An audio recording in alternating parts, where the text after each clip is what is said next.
Boa tarde a todos, sejam muito bem-vindos aqui ao canal do Engenheiro André. Hoje eu quero trazer um pouquinho de conhecimento para vocês aqui na área de eletrônica, na área de microcontroladores. Eu já trabalho aí há um tempo com microcontroladores e tem algumas demandas que eu pesquiso aqui na internet, às vezes para resolver algum projeto, alguma coisa assim. Mas infelizmente eu acabo não encontrando algumas coisas.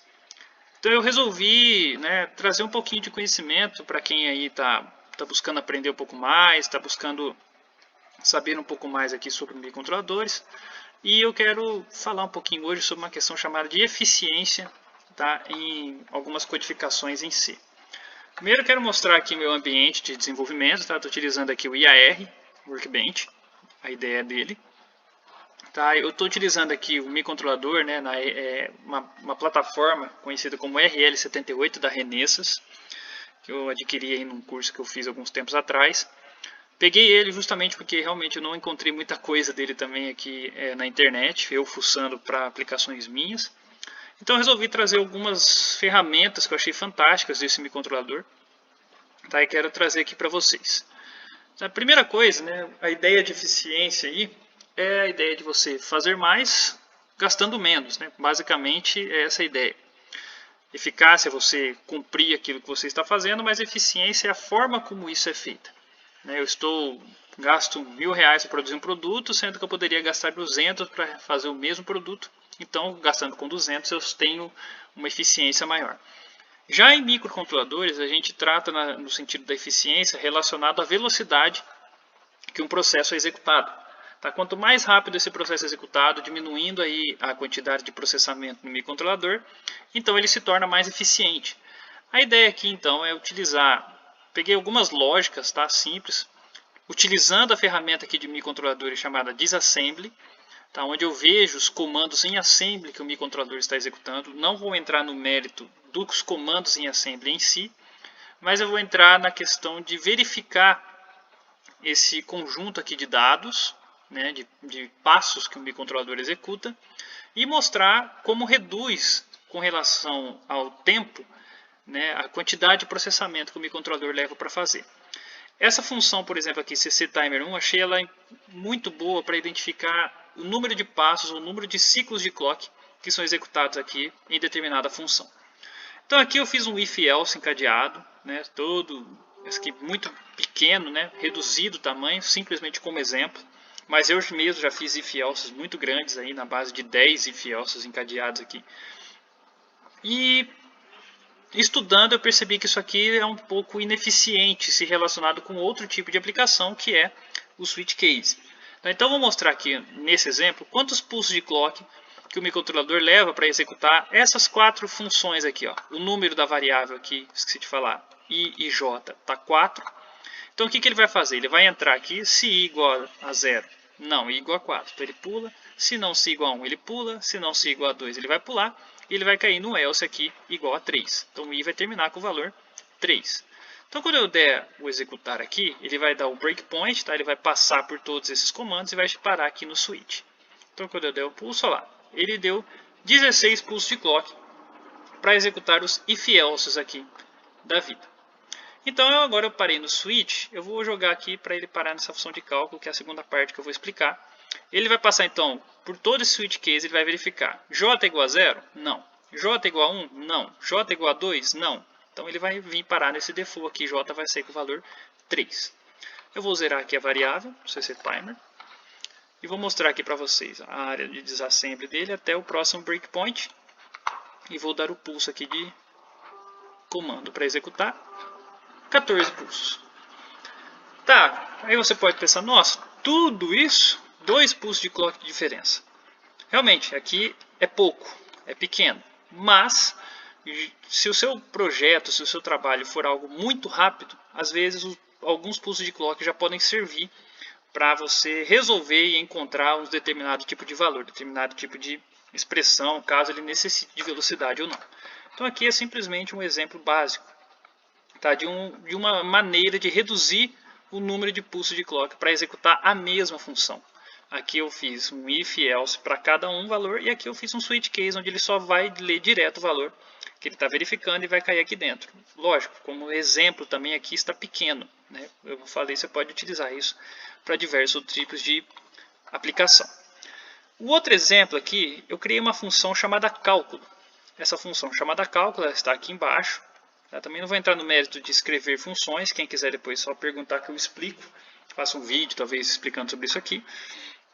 Mas aqui eu criei uma função chamada cálculo, que ela vai receber 3 valores A, B e C, todos em float.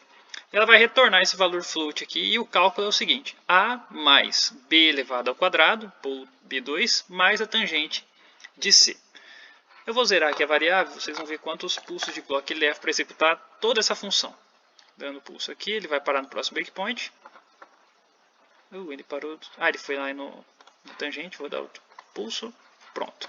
4.445 pulsos de clock para executar a função cálculo 10, 10, 10. Agora eu vou fazer a mesma coisa, colocando essa função direto aqui na aplicação, na main principal. Qual que é a ideia? Quando o meu programa ele é muito grande, meu software envolve muitas linhas, ele é muito grande, compensa eu utilizar funções. Tá? Eu utilizar uma função caso eu repita esse cálculo várias vezes. Então, vou fazer essa função aqui, depois vou fazer aqui embaixo, depois vou fazer lá no início, vou fazer em outra função que eu chame.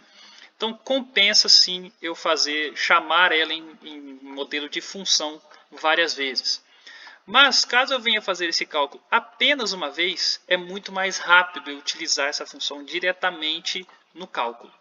Tá? Fazendo o cálculo diretamente no programa principal, ao invés de ficar chamando ele em uma função. Vou mostrar para vocês aqui agora 4.445 pulsos. Vou zerar. E agora eu vou dar o pulso, ele vai parar aqui no var 8. 248 funções. Então aqui ele fez muito mais rápido, né, esse cálculo do que quando relacionado a fazer diretamente aqui pela função. Lógico, aqui agora eu só esqueci de fazer uma coisa, esqueci de colocar os valores de A, B e C. Vou fazer isso aqui rapidinho, vocês vão ver que ele vai aumentar a quantidade de processamento, mas ele vai ficar menor do que quando eu chamo pela função. A igual a 10, A igual a B, igual a C, igual a 10. Opa. Vou dar um build. E vou chamar essa função de novo. Vocês vão ver que vai aumentar a quantidade aqui de processamento, mas vai ser menor do que chamando pela função. Carregou. Maravilha. Vamos parar aqui. Vamos zerar. Parar no primeiro. Parar no segundo. Aí, cheguei na função de cálculo. Aqui tinha dado 4.445. Agora deu 4.469. Agora ele parou na função aqui. Na tangente. Vamos parar de novo. Vou dar o pulso. 4.419. Então, o primeiro 4.459, o segundo 4.419. Tá, então já deu aqui, como eu coloquei as variáveis, né, os valores A, B e C, ele utilizou de números para fazer os cálculos. Então ele deu aqui 40 aproximadamente pulsos de clock a menos do que jogando a função. Tá? Como eu disse, se eu repetir várias vezes, compensa eu utilizar apenas a função escrita, a função diretamente, chamada de função, caso eu utilize várias vezes. Se eu for utilizar apenas uma vez o cálculo, então eu posso utilizar direto, que eu reduzo aí a capacidade de processamento, né? Reduzo o número de processamentos do projeto. E o último, relacionado aqui ao tamanho de variáveis. Tá? Esse aqui é legal a ideia. Esse microcontrolador que eu estou trabalhando da Renesas, ele trabalha com ele é de 16 bits, né? É interessante utilizá-lo até 16 bits. Acima disso, ele aumenta muito o número de processamentos. Então, vou mostrar aqui, utilizando essa variável aqui de 8 bits, essa variável de 16, essa variável de 32. Então, vou dar o pulso aqui, ele vai dar 3 pulsos de clock. Para eu adicionar 5, colocar 5 na variável 8 e somar o valor a ela, eu levei 3 pulsos de clock. Para a variável de 16 bits, isso me dá 4 pulsos de clock. Então é importante eu trabalhar com variáveis até de 16 bits. Agora com a variável de 32, a gente vai ver que o número vai ser um pouquinho maior. 17 pulsos. Então ele levou 3 pulsos. O outro ele levou 16 pulsos e o outro ele levou 6 pulsos, aqui o de 16 bits. E o outro ele levou 17 pulsos para fazer a mesma coisa, adicionar uma variável e somar o valor. Qual que é a ideia, né, toda aqui? Uma é a quantidade de memória que foi utilizada, aproximadamente aqui 34 bytes para você fazer isso com 32 bits, sendo que no outro ele utilizou aqui 6 bytes e aqui 4 bytes.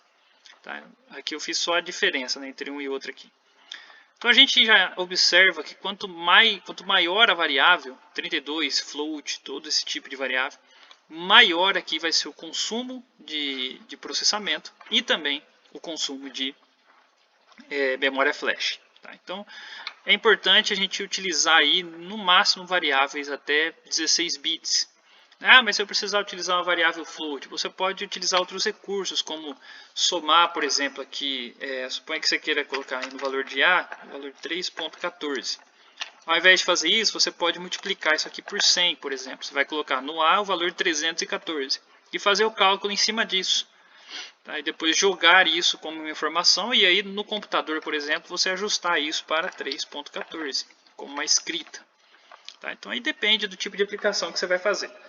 Tá? Mas é importante utilizar aí variáveis até no máximo de 16 bits para melhorar aí a eficiência do seu projeto. Maravilha? Bom, por enquanto é isso. Eu vou fazer mais alguns vídeos aí relacionados à área de eletrônica. Eu agradeço aí a oportunidade de estar trazendo esse conhecimento para vocês. Qualquer dúvida que vocês tenham, coloque no comentário. Eu vou deixar aí também o link do blog voltado para essa área de eletrônica. E curte, compartilha e se inscreve no canal. Eu agradeço pela ajuda de vocês. Que Deus abençoe e até o próximo.